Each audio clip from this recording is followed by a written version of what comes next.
My dear friends and students, welcome to English Max. कल हम लोगों ने प्रोनाउन के कुछ रूल्स पढ़े थे, जिसमें सारे के सारे वो रूल्स कवर किए गए हैं जिनसे अक्सर एग्ज़ाम में क्वेश्चन पूछे जाते हैं। उम्मीद है आप लोगों ने वो सब देखा होगा और आज का ये डिस्कशन करने के पहले तो ज़रूर ही देख लिया होगा। अगर नहीं देखे हैं तो पहले उसको देख लीजिए, फिर इस पर आइए, क्योंकि इस आज के डिस्कशन में जितने भी क्वेश्चंस हमने दे रखे हैं वो सारे के सारे उसी रूल्स पर बेस्ड हैं जो कल हमने डिस्कस किया था। और आज का सेगमेंट है एरर्स का। इम्प्रूवमेंट और फिलर इसी में कवर हो जाएगा। हालांकि बाद में जब एरर ख़त्म हो जाएंगे सारे पार्ट ऑफ स्पीच की, तो इम्प्रूवमेंट और फिलर पर भी हम लोग चलेंगे। ठीक है, तो बीच बीच में कल वाले वीडियो का जिक्र होता रहेगा। तो आज हम लोग शुरू करते हैं प्रोनाउन की जितनी भी इम्पोर्टेंट और वो भी ख़ास तौर से मोस्ट इम्पोर्टेंट एरर्स की। और ये सारा कलेक्शन प्रीवियस पेपर से है, सारे के सारे तरह के प्रीवियस पेपर से कलेक्ट किया हूँ और सब में करीब इसी तरह के क्वेश्चन पूछे जाते हैं। ठीक है, तो प्रीवियस पेपर ही है, इससे अंदाज़ा लगा सकते हो कि प्रोनाउन से किस तरह के क्वेश्चन पूछे जाएंगे। आप लोग नहीं कलेक्ट किए होंगे, मेरा काम था, मैंने कलेक्ट किया है। स्टार्ट करते हैं आज का पहला क्वेश्चन। और पहला क्वेश्चन है, I always talk with others in his own language. अब ये जो हिज लगा हुआ है वो किसके लिए लगा हुआ है? दो आए हैं इसके पहले, एक आई आया है और एक अदर्स आया है। तो जब भी आपको प्रोनाउन लगाना हो तो सबसे पहले ये फाइंड आउट किया करिए कि किसके लिए वो लगा हुआ है। अब क्वेश्चन में जो सेंस है वो ये कह रहा है कि मैं हमेशा दूसरों से बात करता हूँ, अपनी लैंग्वेज में या उनकी लैंग्वेज में। तो सेंस आ रहा है कि हम जब दूसरों से बात करते हैं तो उनकी लैंग्वेज में बात करते हैं। इसका मतलब ये जो हिज है वो अदर्स के लिए आया है, आई के लिए नहीं आया है। और अगर अदर्स के लिए आया है तो हिज नहीं होना चाहिए, यहाँ पर देयर होना चाहिए था। एक क्वेश्चन क्लियर हुआ। अब आओ दूसरे पर। है I, he and you have been called by the principal. जब तीनों पर्सन के प्रोनाउन एक साथ जोड़े जाते हैं, कल ही मैंने बताया था, और वो भी खास तौर से जब एंड से जोड़े जाते हैं तो इनका ऑर्डर होता है 2, उसके बाद 3, उसके बाद 1। यानी पहले सेकंड पर्सन लगेगा, यू वगैरह यूज किया जाएगा, उसके बाद थर्ड पर्सन लगेगा यानी कि कोई नाउन यूज किया जाएगा या ही सी इट दिस यूज किया जाएगा। ठीक, उसके बाद आई या फिर वी यूज किया जाएगा क्योंकि ये फर्स्ट पर्सन होता है। जनरली ऐसा होता है। और अगर कहीं कन्फेशन की बात हो, कन्फेशन का मतलब क्या हुआ, हम अपनी कोई गलती मान रहे हों या फिर कोई रिस्पॉन्सिबिलिटी अपने सर ले रहे हों, या तीन के तीनों सारे के सारे प्रोनाउन जो जोड़े हुए हैं वो प्लूरल हों, अगर ऐसा होता है तो पहले फर्स्ट पर्सन आता है, फिर सेकेंड पर्सन आता है, फिर थर्ड पर्सन आता है। ये क्रम होगा। ठीक, तो दो क्रम हमारे सामने आए। एक क्रम कौन सा आया? 2, 3, 1 का, यानी सेकेंड पर्सन पहले, थर्ड पर्सन बाद में, फर्स्ट पर्सन लास्ट में। और एक क्रम आया 1, 2, 3 का, जब फर्स्ट पर्सन पहले होता है, सेकेंड पर्सन बीच में होता है और थर्ड पर्सन लास्ट में होता है। ठीक है, तो ये कब होगा? जब हम कन्फेस करेंगे या सब प्रोनाउन सब प्लूरल होंगे। और ये कब लगेगा? Usually, as usual, general sense में। तो यहाँ क्या है? Have been called by the principal, ये जनरल सेंस है। जनरल सेंस में हमें क्या करना था? यू को पहले रखना चाहिए था, उसके बाद ही होना चाहिए था और लास्ट में आई होना चाहिए था। तो ये वाला ऑर्डर गलत हो गया। ठीक, आगे बढ़ो। अगला क्वेश्चन है, तीसरा भी कुछ हद तक इसी पर डिपेंड है। I and my brother have completed our work. ठीक है, तो आई एंड माई ब्रदर, तो मैंने कहा था कि नाउन थर्ड पर्सन होता है, ये थर्ड हो गया और आई क्या हो गया? फर्स्ट पर्सन हो गया। तो ऑर्डर क्या था? 2, 3, 1 का था, 2, 3, 1 का था। तो ये तो 1, 3 हो गया, जबकि होना चाहिए क्या? 3, 1। अगर सेकेंड पर्सन नहीं है तो हटा दो, 3, 1 का ऑर्डर होना चाहिए। अगर 3, 1 का ऑर्डर होना चाहिए तो इसका मतलब कि माई ब्रदर पहले आना चाहिए था और आई को बाद में लगना चाहिए था। तो ये बात होगी। होगा क्या? My brother and I have completed our work. ठीक है, अब ये आ जाओ, यू ही एंड आई, क्रम क्या लगा है? 231, एकदम सही क्रम लगा हुआ है। लेकिन आगे लिखा है responsible for this great loss. तो रिस्पॉन्सिबल फॉर दिस लॉस का मतलब क्या हुआ? आप जिम्मेदारी ले रहे हो या कन्फेस कर रहे हो? कन्फेस कर रहे हो तो ये ऑर्डर नहीं लगता। तब कौन सा ऑर्डर लगता है? 1, 2, 3 का ऑर्डर लगता है। यानी कि यहाँ ये होना चाहिए था कि आई, यू एंड ही, ये ऐसे होना चाहिए था। ठीक है, तो ये चौथा भी गलत हो गया। दोनों ऑर्डर में कन्फ्यूजन आप अपना हटा लीजिएगा, ध्यान रखिएगा, फिर से सोच लीजिए कब कौन होगा, कब कौन सा ऑर्डर होगा। ठीक, अगला है दे एंड यू। मैंने कहा था जब दोनों के दोनों प्लूरल हों या तीनों प्लूरल हों तब कौन सा क्रम होगा, 1 2 3, यानी कि यहाँ क्या होगा, दे एंड यू ना हो करके ये होना चाहिए था यू एंड दे, क्योंकि ये दोनों प्लूरल हैं। अगला है रमेश और his sister was teaching their brother. ठीक, तो यहाँ किससे जोड़ा है, रमेश और उसकी सिस्टर को किससे जोड़ा गया है, और से जोड़ा गया है। याद करो कल एक रूल बताया था, और हो, आइदर आर हो, नाइदर नार हो, नॉट ओनली बट आल्सो हो, तो जो वर्ब या प्रोनाउन लगता है वो किसके अकॉर्डिंग, नियरेस्ट के अकॉर्डिंग। नियरेस्ट का मतलब क्या हुआ, सिस्टर के अकॉर्डिंग लगाया जाएगा। और यहाँ इनको जोड़ा गया है और से, तो जो देयर है वो किसके लिए, सिस्टर के लिए लगेगा। तो यहाँ जहाँ देयर लिखा है वहाँ क्या हो जाएगा, हर हो जाएगा। ठीक है, ये बात हो गई। अब आ जाओ क्वेश्चन नंबर 7 पे। 7 क्या कह रहा है कि नाइदर सुभाष नार हरीश। फिर वही आइदर आर वाला ही नियम यहाँ भी लगेगा, नाइदर नार लगा हुआ है तो ये जो देयर लगा है वो किसके लिए लग रहा होगा, ये लग रहा होगा हरीश के लिए। तो हरीश के लिए यहाँ देयर की जगह क्या हो जाएगा, हिज हो जाएगा। Mohan that is my friend is very sincere. अब ये दैट क्या है, रिलेटिव प्रोनाउन है, इसका मतलब क्या है, जो। मोहन जो कि मेरा दोस्त है, किसके लिए लगा है, मोहन के लिए। मोहन क्या है, प्रॉपर नाउन है। दैट के यूज में मैंने बताया था कि दैट की कुछ रिस्ट्रिक्शंस होती हैं।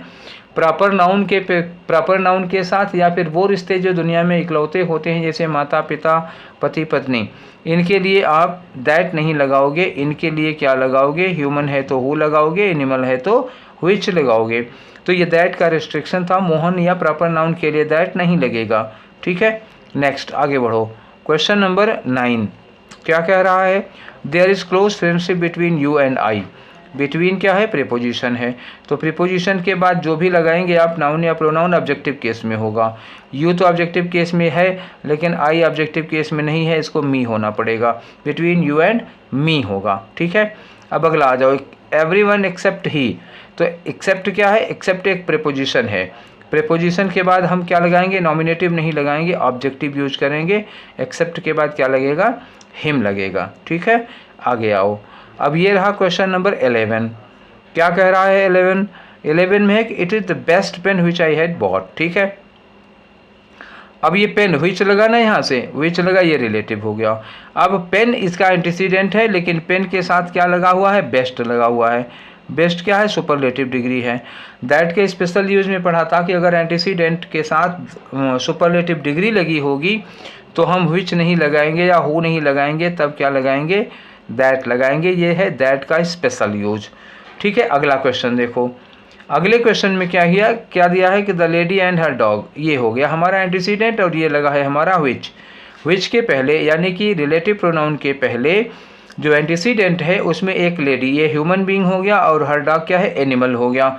तो अगर एंटीसीडेंट के रूप में एक इंसान हो, एक ह्यूमन बीइंग हो और एक एनिमल हो या कोई थिंग हो, तब हम हु या व्हिच नहीं लगा सकते हैं, क्योंकि हु लगाएंगे तो इंसान के लिए लग जाएगा, डॉग के लिए नहीं लगेगा। अगर व्हिच लगाते हैं तो डॉग के लिए लग जाएगा, लेडी के लिए नहीं लगेगा।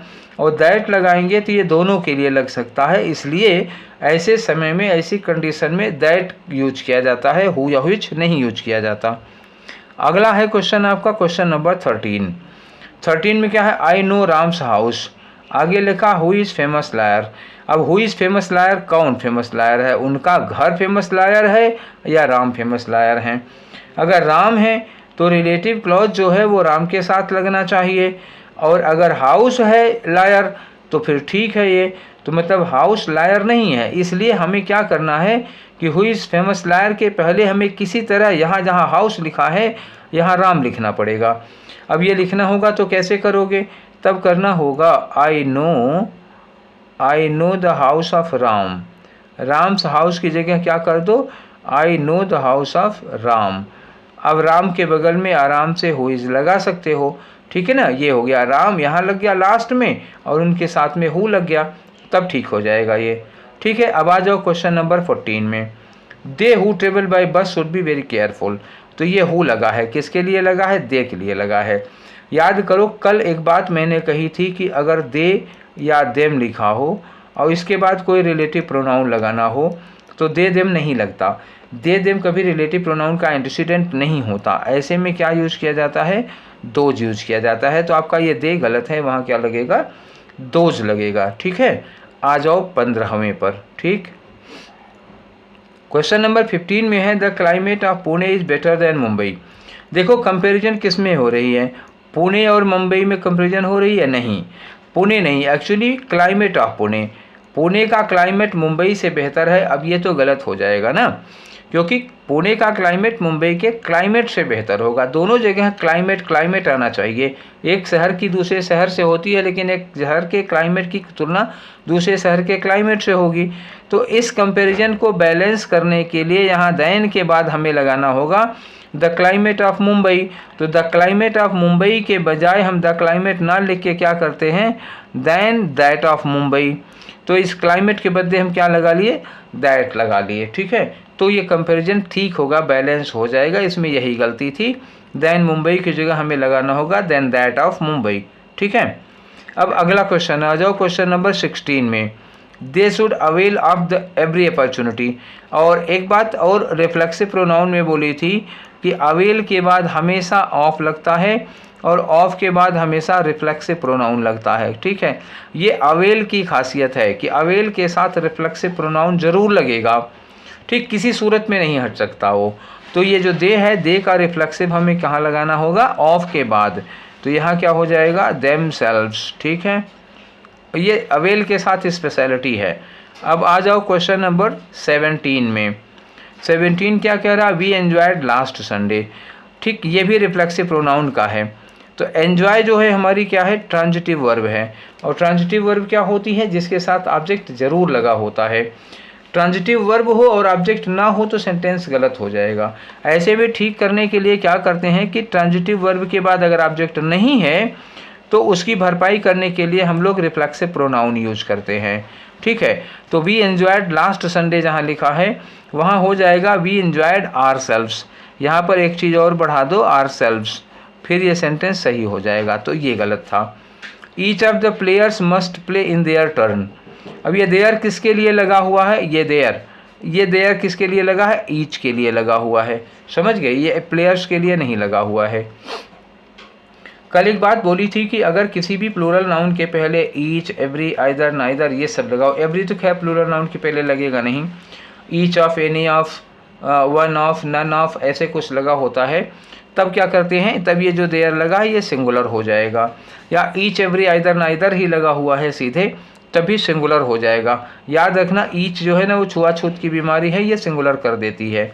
इस देयर की जगह क्या यूज कर लो, हिज यूज कर लो या हर यूज कर लो, दोनों सही है, चलेगा, लेकिन देयर नहीं होगा यहाँ पर। ठीक है, अब अगला क्वेश्चन आया, क्वेश्चन नंबर 19 में क्या है कि these books have been purchase for you and I. तो अब यहाँ देखो फार लगा है, फार प्रेपोजिशन है और प्रेपोजिशन के बाद ये जो दोनों लगे हैं ये ऑब्जेक्टिव केस में होंगे। तो यू तो ठीक है, लेकिन आई की जगह क्या हो जाएगा, मी हो जाएगा। प्रेपोजिशन के बाद ऑब्जेक्टिव केस आती है। 20 में क्या है, this is the same boy who stole your book yesterday. तो याद करो कल एक रूल आया था जब मैंने बताया था कि सेम और सच के साथ कोई एंटीसीडेंट लगा हो तो उसके बाद जो रिलेटिव प्रोनाउन होता है वो हु वगैरह, हुम वगैरह, विच वगैरह नहीं लग सकता। यहाँ केवल दैट लगेगा या केवल एज लगेगा, हु विच वगैरह नहीं आ सकता है। अच्छा, दैट किस सेंस में आता है, सेम के साथ अगर दैट लगा रहे हो तो दैट आएगा वही के सेंस में, जब आपको कहना हो वही। और एज कब लगेगा, जब आपको कहना हो वैसा ही। तो अब देख लेते हैं यहाँ कौन सा सेंस आ रहा है। This is the same boy, same boy. Who गलत हो गया, स्टोल योर बुक। तो क्या मतलब है, ये वैसा ही लड़का है जिसने तुम्हारी बुक चुराई थी या वही लड़का है, तो वही का सेंस आ रहा है। वही का सेंस आ रहा है तो क्या यूज कर लें, दैट कर लें। I have finally resigned to my fate. Resigned देखो दो तरह का होता है, एक नौकरी से इस्तीफा देना होता है, एक अपने आप को परिस्थितियों पर छोड़ देना, किस्मत पर छोड़ देना, भाग्य के भरोसे छोड़ देना। अगर रिज़ाइन का मतलब है भाग्य के भरोसे छोड़ देना, तब इसके बाद रिफ्लेक्सिव प्रोनाउन लगती है और रिज़ाइन के बाद क्या लिखना पड़ेगा, माई सेल्फ आएगा। ठीक है, तो ये हो गया 21। अब आओ हम लोग करते हैं 22। ठीक है, क्या है 22 में भैया, ये है 22। Let Vinay and I. देखो एक बात मैंने बताई थी कि लेट के बाद भी हमेशा ऑब्जेक्टिव केस होगी और एंड से जुड़ा और कुछ होगा तो वो भी ऑब्जेक्टिव ही होगा, क्योंकि लेट खुद वर्ब है। तो लेट के बाद विनय जो है वो तो ऑब्जेक्टिव में है, ठीक है, लेकिन आई जो है वो ऑब्जेक्टिव में नहीं है, यहाँ क्या हो जाएगा, मी हो जाएगा, ठीक। If John and you promise you help my victory certain, ठीक। फिर वही बात आई, जॉन एंड यू, जॉन कौन सा पर्सन हुआ, थर्ड पर्सन हुआ, ठीक। जॉन है थर्ड पर्सन और यू क्या है, सेकेंड पर्सन। और आर्डर क्या था, 2 3 1 का। अगर 1 नहीं है तो क्या होगा, पहले सेकेंड पर्सन फिर थर्ड पर्सन होगी, मतलब यहाँ क्रम हमारा फिर टूट गया। होना क्या चाहिए था, if you and John, you पहले आएगा, जॉन बाद में आएगा, ठीक। Question number 24, the Taj is most beautiful building. अब देखो, which I have ever seen, which I have ever seen, which वाला क्या हो गया, ये रिलेटिव प्रोनाउन हो गया। और एंटीसीडेंट क्या है हमारा, the most beautiful building. Most beautiful building में क्या लगा हुआ है, मोस्ट लगा हुआ है। सुपरलेटिव डिग्री है, सुपरलेटिव डिग्री होती है तो हु विच लगता नहीं है, तब क्या लगता है, दैट लगता है। क्लियर हो गई इतनी बात, ठीक है। अब आ जाओ क्वेश्चन नंबर 25। 25 क्या कह रहा है कि पुट योर बुक, ठीक, put your books on the self.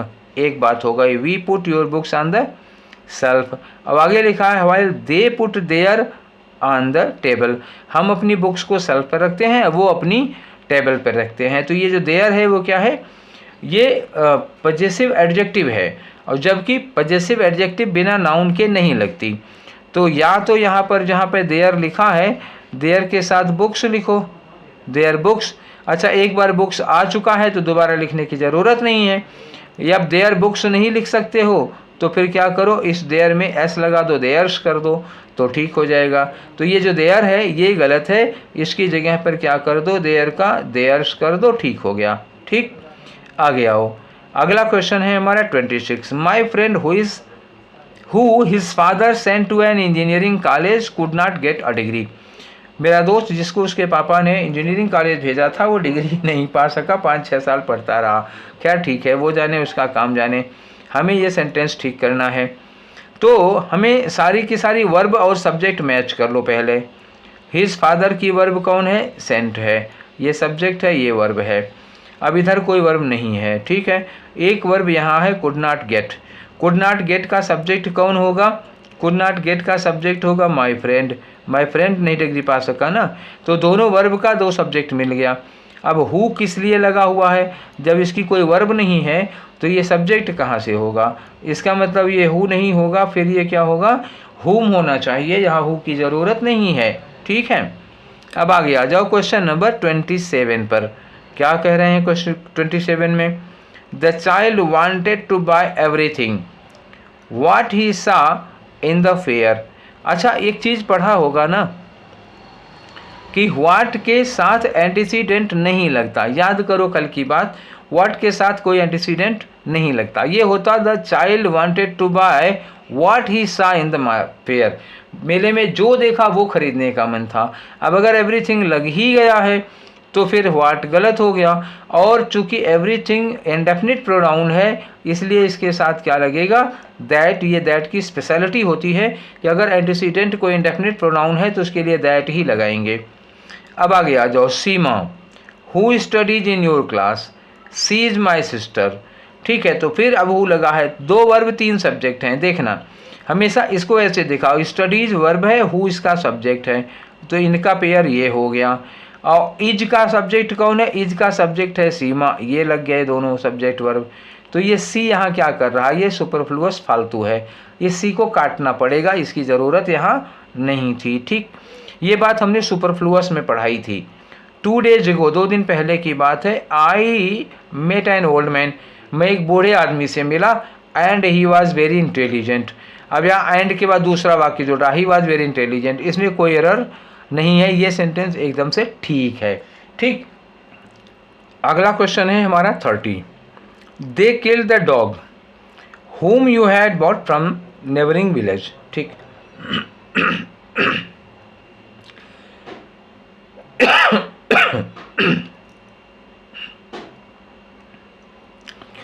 Next question है हमारा, they killed the dog whom you had brought from the neighboring village।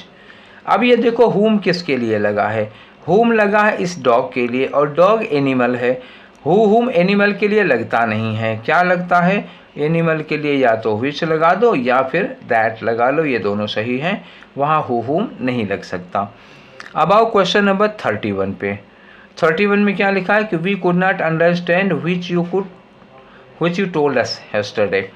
तो यहाँ विच के पास कोई एंटीसीडेंट दिया है, वी कुड नॉट अंडरस्टैंड, हम कुछ नहीं समझे।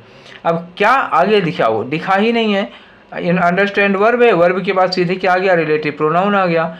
अच्छा, जब रिलेटिव प्रोनाउन के पहले एंटीसीडेंट नहीं होता तब हम विच नहीं लगाते, तब क्या लगाते हैं, व्हाट लगाते हैं। ठीक है, तो यहाँ विच गलत है, यहाँ क्या आना चाहिए था, व्हाट आना चाहिए था।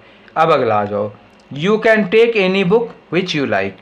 अच्छा, फिर वही आया, विच लगा है, विच के पहले एंटीसीडेंट क्या है, एनी बुक। एनी बुक, अच्छा कल वाले मैंने बताया था कि जब हमारे एंटीसीडेंट के साथ एनी वगैरह लगा होता है तो हम लोग विच नहीं लगाते, तब क्या लगाते हैं, केवल दैट लगाते हैं। ठीक, आगे आ जाओ, क्वेश्चन नंबर 33 क्या कह रहा है, someone has left their car.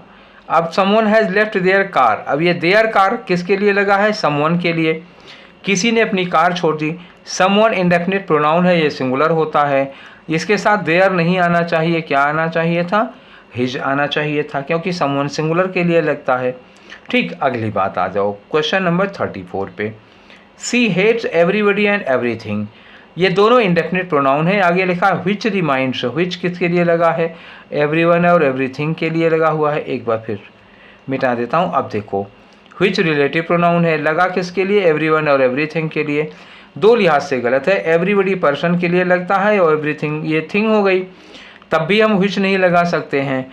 और दूसरी बात, दोनों इंडेफिनिट प्रोनाउन है, इंडेफिनिट प्रोनाउन के लिए भी हम विच नहीं लगाते हैं। अब ऐसे में क्या सुटेबल है कि हम केवल दैट लगा सकते हैं, यहाँ हु भी तो नहीं लग पाएगा। अगला है क्वेश्चन नंबर 35 क्या है कि none of these two principles. अब देखो टू की बात आ गई, जब टू आता है तो टू के साथ नन नहीं लगता, क्या लगता है टू के लिए, नीदर यूज किया जाता है। और दो से ज़्यादा होते तो नन लगा लेते। ठीक है, अगला आ जाओ, क्वेश्चन नंबर 36। ठीक, तो 36 में क्या है, he prostrated before his master who had return from London after a year. तो यहाँ प्रोस्ट्रेटेड का मतलब क्या हुआ, अपने मास्टर, अपने मालिक के आगे दंडवत प्रणाम किया, ज़मीन पर पूरा लेट कर। तो जब हम ज़मीन पर लेट कर किसी को प्रणाम करते हैं तो इस वर्ब के बाद रिफ्लेक्सिव प्रोनाउन जरूर लगता है, और इस प्रोस्ट्रेटेड के बाद क्या यूज करना पड़ेगा, हमें हिमसेल्फ यूज करना पड़ेगा। ये सारी वर्ब्स रिफ्लेक्सिव प्रोनाउन वाली लिस्ट में थी, कल मैंने बताया था। अगला है the dog you have bought looks more ferocious than are. ठीक है, तो the dog you have bought, अब यहाँ looks more ferocious than are के बाद क्या लगा, देखो ये एडजेक्टिव हो गया, पजेसिव एडजेक्टिव, केवल आर लिखा हुआ है तो केवल आर सही नहीं होगा, या तो और के साथ कोई नाउन या जिरन लगाओ, और या तो फिर इस आर को आर्स कर दो, ऐसे भी हो सकता है। तो सुटेबल क्या है कि इस आर को हम क्या कर दें, आर्स कर देते हैं, ठीक हो जाएगा। डॉग तो यहाँ लिखा ही है, वहाँ अंडरस्टूड हो जाएगा। ठीक है, तो 37 में ये गलती थी। अब आ जाओ 38 में। 38 क्या कह रहा है कि he was much more surprised, यहाँ तक तो ठीक है, कोई दिक्कत नहीं है। दैन मी आ गया। अब ये दैन के बाद ये जो मी आया हुआ है, कल मैंने एक चीज़ बताई थी कि जब हम कंपैरिजन करते हैं तो दैन हो या एज हो, इसके बाद क्या यूज किया जाता है, नॉमिनेटिव यूज किया जाता है, और अगर टू लग जाता है तो हम लोग क्या यूज करते हैं, ऑब्जेक्टिव यूज करते हैं। और यहाँ आया क्या है, आया है दैन, तो दैन के बाद मी नहीं आना चाहिए था, आई आना चाहिए था। अगला क्वेश्चन आ जाओ 39। The brothers are at daggers drawn. ठीक है, भाइयों में कट्टर दुश्मनी है। सो दे फील, ये देखो दे लगा है, दो, so they feel it below their dignity, यहाँ भी देयर लिखा है। To talk to each other, अब ईच अदर लगा हुआ है। अब जबकि भाइयों की संख्या दी नहीं है, भाई दो हैं कि दो से ज़्यादा हैं, और ईच अदर लगता है केवल दो के लिए, तो इसका मतलब ये गलत है। तो यहाँ क्या लगना चाहिए, अगर दो ना लिखा हो या दो अंडरस्टूड ना हो तो वहाँ क्या यूज करोगे, एनी अदर यूज करोगे, ईच अदर नहीं, ईच अदर केवल दो के लिए लगता है, तो यहाँ ईच अदर का यूज गलत हो गया था। अब आ गए क्वेश्चन नंबर 40 और 41 में। One should be true to his word. देखो यहाँ सब्जेक्ट कौन है, वन है। ये क्वेश्चन बहुत पूछा जाता है, बहुत ही ज़्यादा पूछा जाता है। और ये हिज किसके लिए लगा है? वन के लिए लगा हुआ है। कल ये बात मैंने ढंग से समझाई भी थी। तो इस हिज की जगह पर वन का पजेसिव लगेगा, क्या होगा? ONE लगा या फिर कामा लगा के S लगेगा। ठीक है, अब आ जाओ 41 पे। The criminal which was chained. अब ये बताओ कि विच वाज चेन्ड ये रिलेटिव हो गया, जिसको चेन में बांधा गया था। तो किसको बांधा गया था? क्रिमिनल को बांधा गया था। अब अंदाज़ा लगाओ कि ये जो क्रिमिनल जिसे चेन में बांधा गया था, या वो कोई जानवर था क्या? तो क्रिमिनल जानवर नहीं होगा, इंसान होगा। तो क्रिमिनल के लिए क्या लगेगा? हु लगेगा, विच नहीं लगेगा। बात समझ गए? ये इंसान है, क्रिमिनल इंसान है, तो इसके लिए विच नहीं लगा सकते हो, हु लगाया जाएगा। ठीक है, चलिए अब आ जाओ क्वेश्चन नंबर 42 पे। 42 पे कह रहे हैं every employ who was working in that office, ठीक, gave a day's pay as their contribution to the dependents of Dr. Sonu who had died on duty। ठीक, अब ये देयर किसके लिए लगा है? एवरी एम्प्लॉय के लिए लगा हुआ है। ठीक है ना, हर एम्प्लॉय ने अपनी एक दिन की सैलरी दान में दी, तो एवरी एम्प्लॉय के लिए लगा है। अच्छा, थोड़ी देर पहले मैंने बताया था जब किसी भी नाउन के पहले ईच, एवरी, आइदर, नाइदर लग जाता है तो वो सबको सिंगुलर कर देता है। तो यहाँ देयर की जगह क्या यूज करो? हिज यूज करो। ठीक, ये क्वेश्चन हो गया। अब आ जाओ 43 पर। 43 क्या कह रहा है कि the officer as well as से जुड़ा है the assistants has absented him from the office. अब देखो, अब इसमें ये गलती तो है नहीं कि सब्जेक्ट वर्ब एग्रीमेंट या प्रोनाउन सब्जेक्ट एग्रीमेंट में कोई गलती नहीं है। हिम लगा है, ठीक है, हिम किसके लिए लगा है? ये ऑफिसर के लिए लगा हुआ है। एज वेल एज से जुड़ता तो पहले के लिए लगता है, ये तो ठीक है। फिर क्या गलती है? फिर गलती है यहाँ पर रिफ्लेक्सिव प्रोनाउन की। कल की क्लास याद करो, मैंने कहा था एब्सेंटेड हो, प्रेजेंटेड हो, ऑफर हो, प्रोस्ट्रेट हो, रिजाइन हो, तो इस तरह के कुछ वर्ब्स होते हैं जिनके बाद ऑब्जेक्ट आता है। और जो ऑब्जेक्ट है अगर वो सब्जेक्ट के साथ, सब्जेक्ट और ऑब्जेक्ट दोनों सेम हैं तो रिफ्लेक्सिव प्रोनाउन लगता है। ठीक है, तो ये देखो ऑफिसर क्या है? यही ऑफिसर यहाँ हिम में लिखा हुआ है। ठीक, ये ऑफिसर ही हिम है। जब किसी वर्ब का सब्जेक्ट ऑब्जेक्ट एक ही होता है तो ऑब्जेक्टिव केस नहीं बल्कि रिफ्लेक्सिव केस लगती है यहाँ पर, और ये क्या हो जाएगा? हिमसेल्फ हो जाएगा। क्लियर? अब आ गया 44। Sunil introduced to the chairman. अब इंट्रोड्यूस्ड भी वैसी ही वर्ब है, रिफ्लेक्सिव प्रोनाउन वाली। इंट्रोड्यूस्ड के बाद अगर ऑब्जेक्ट नहीं है जिसका इंट्रोडक्शन कराया गया तो सब्जेक्ट का ही रिफ्लेक्सिव लग जाता है। यहाँ Sunil introduced to the chairman, chairman से इंट्रोड्यूस हुआ, लेकिन किसको इंट्रोड्यूस कराया ये नहीं दिया है, इसका मतलब उसने खुद को इंट्रोड्यूस करा लिया। तो Sunil introduced himself to the chairman, क्या होगा? Sunil introduced himself to the chairman, ये हो जाएगा। अब आ गया आपका क्वेश्चन नंबर 45। 45 क्या कह रहा है कि the players who we have selected for our team are young and ambitious. अब यहाँ हु लगा हुआ है तो जरूर ज़रा चेक कर लेते हैं कि कहीं सब्जेक्ट वर्ब से ज़्यादा तो नहीं है। हु फालतू भी हो सकता है। तो हैव सेलेक्टेड एक वर्ब है, उसका सब्जेक्ट कौन है? वी। ठीक है, आर यंग, इसका सब्जेक्ट कौन है? इसका सब्जेक्ट है द प्लेयर्स। तो देखो हु फिर फालतू लगा है, तो यहाँ हु ना हो करके क्या होगा? यहाँ होगा हुम। ठीक, चलो अब आ जाओ the candidate being a graduate. अब बीइंग अ ग्रेजुएट क्या है? नॉन फाइनाइट है, तो ये सब्जेक्ट अभी फ्री है, किसी का सब्जेक्ट नहीं है। He is eligible for the post. अब ये इज एलिजिबल, इसके लिए कौन लग गया? कैंडिडेट लग गया, तो ये ही फिर फालतू हो गया, तो ये ही यहाँ से हटेगा, ये सुपरफ्लुअस का मामला हो गया। 47 में क्या है कि there is none who can help you in the crucial movement of your career. ठीक है ना, तो नन क्या है? इंडेफिनिट प्रोनाउन है बच्चा। फिर मैंने वही बता रहा हूँ, इंडेफिनिट प्रोनाउन के बाद हु नहीं लगता, दैट लगता है, ये दैट की स्पेशलिटी है। 48 क्या है? This is the same dog. फिर वही बात आई, वही कुत्ता है या वैसा ही है? सेम डॉग विच लगेगा नहीं, सेम के साथ विच लगता नहीं है। Barked at him but fortunately did not bite. ये वही कुत्ता है जो उस भौंका तो था पर काटा नहीं, तो ये सेम वही का सेंस आ रहा है, इसलिए विच के साथ क्या लगेगा? विच की जगह पर क्या लगेगा? दैट लगेगा। अब आ जाओ 49 पर। 49 क्या कह रहा है कि whom ever comes। देखो कम्स क्या है, ये वर्ब है। वर्ब है तो यहाँ हमें क्या चाहिए, सब्जेक्ट चाहिए, और सब्जेक्ट में whom नहीं लगता, who लगता है। ठीक है, तो ये जो whom ever है वो whom ever ना होकर के क्या होगा, whoever comes, रेट whoever होना चाहिए था। ठीक, अगला क्वेश्चन आ जाओ 50 पर। The only book which you carry, ये विच किसके लिए लगा है, बुक के लिए, और बुक के पहले क्या लगा, ओनली, और एंटीसीडेंट के पहले ओनली, एनी, ये सब होता है तो हम लोग विच नहीं क्या लगाते, दैट लगाते हैं कि ये दैट के स्पेशल यूज बहुत ज़्यादा पूछे जाते हैं। अब आया question number 51। Such a self sacrificing man who has come wins our sympathy and admiration. अब ये आया सच, याद करो अभी कुछ देर पहले ही मैंने कहा था कि अगर सच या सेम के साथ एंटीसीडेंट आता है तो हम हु विच नहीं लगाते हैं, तब क्या लगाते हैं, या तो एज लगाते हैं और या तो दैट लगाते हैं। ठीक है, तो यहाँ पर एज लगेगा क्योंकि सच के साथ ह्यूमन बीइंग होता है तो दैट नहीं, तब एज यूज किया जाता है, थिंग्स के लिए दैट यूज किया जाता है। अब आगे आ जाओ 52 में। 52 में क्या, any of the two pictures. अरे भाई टू आ गया ना, कुछ देर पहले बताए थे जब टू आएगा तो एनी नहीं आएगा, तब क्या आएगा, आइदर या नाइदर आएगा। ठीक, ये हुआ।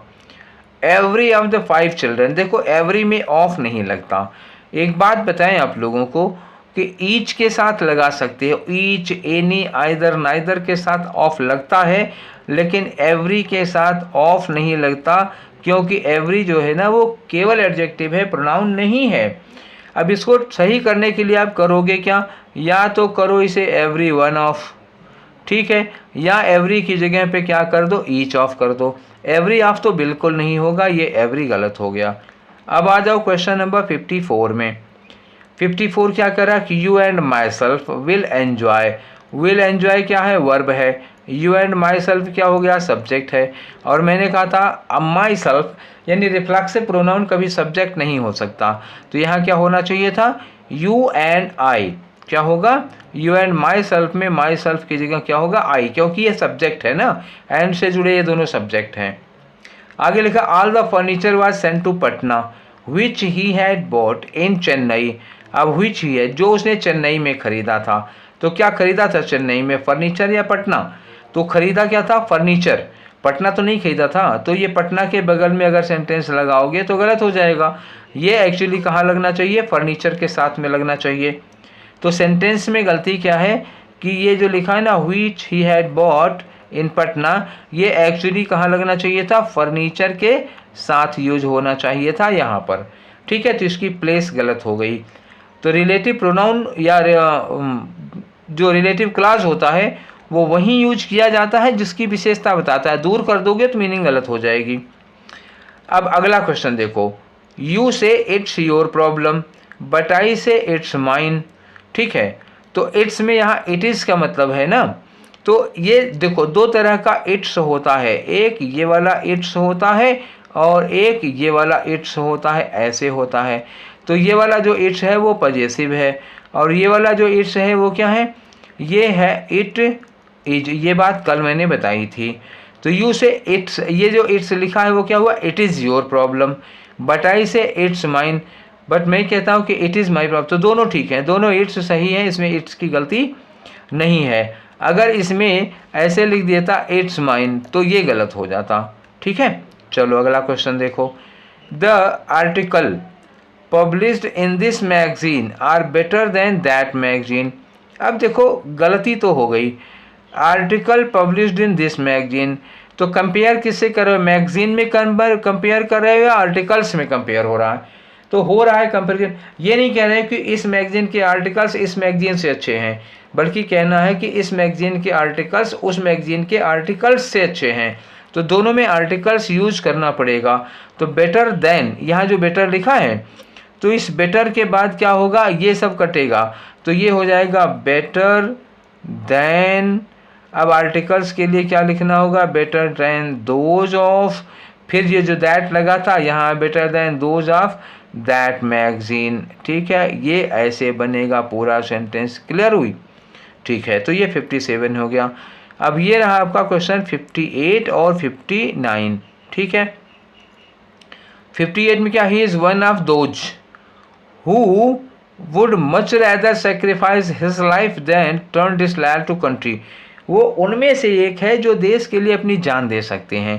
तो ये जो हिज लाइफ लिखा है किसके लिए लगा है, वन ऑफ दोज, उन लोगों के लिए लगा है जो देश के लिए जान दे सकते हैं, ये ही के लिए नहीं लगा है। अगर ये सोचो कि ये ही इस हिज के लिए लगा तो ये नहीं होगा, ये लगा है उन लोगों के लिए जो देश के लिए जान देते हैं। तो यहाँ जहाँ हिज लगा है यहाँ क्या होगा, देयर होगा। ठीक है, अब आगे लिखा कि there were 8 industrious workers, 8 industrious workers थे और 5 lazy one in this factory.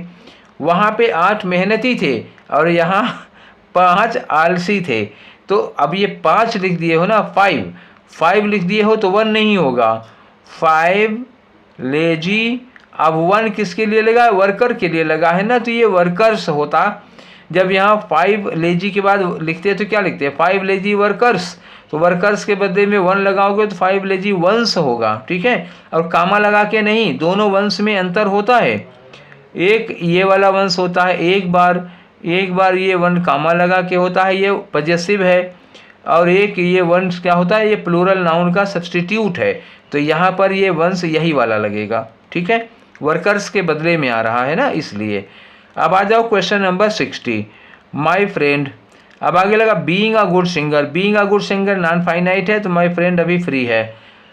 She was selected, अब देखो वाज सेलेक्टेड किसके लिए लगा, फ्रेंड के लिए, तो सी क्या हो गया, फालतू हो गया, ये सुपरफ्लुअस हो गया। ठीक है, तो इस तरह से हम लोगों ने कर लिए अभी प्रोनाउन के एरर के 60 क्वेश्चंस कर चुके। ठीक है, ये सारे रूल्स परसों या कल में जो वीडियो मैंने प्रोनाउन के करेक्ट यूज पर डाला था, उसके ग्रामर के रूल्स के डाले थे, उन्हीं पर बेस्ड था। ठीक है, और इसलिए थोड़ा जल्दी में कर दिया। आज बहुत ज़्यादा डिटेल में एनालिसिस नहीं किए थे क्योंकि एक दिन पहले इसी से रिलेटेड सारा का सारा रूल समझा चुके हैं।